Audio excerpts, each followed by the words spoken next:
for your support, your kind words, and for electing me unanimously as the 18th Speaker of Meghalaya Legislative Assembly. It is with great humility and with deep sense of honor I take this chair as Speaker of this Legislative Assembly. This is my first state of this dignified chair that I occupy. I have no hesitation to say that today I am indeed very proud that I could gain the confidence and trust of all the honorable members of this august House.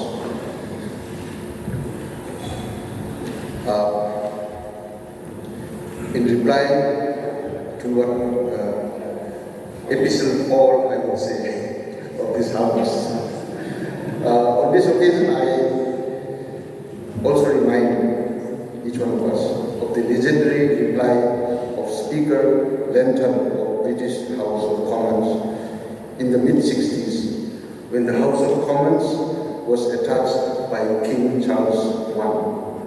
Asserting the privilege of Parliament, the Speaker said to the King, "May it please your Majesty, I have neither eyes to see, nor tongue to speak in this place, but as this House is pleased to direct me, whose servant I am."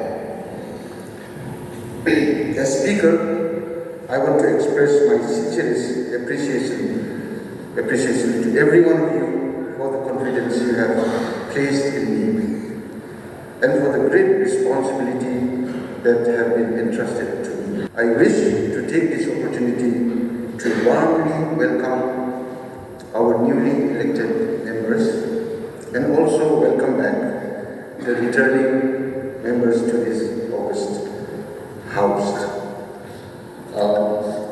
I humbly submit to the wisdom of all the honorable members of this august House who have reposed faith in and trust in me and found me fit to occupy this post.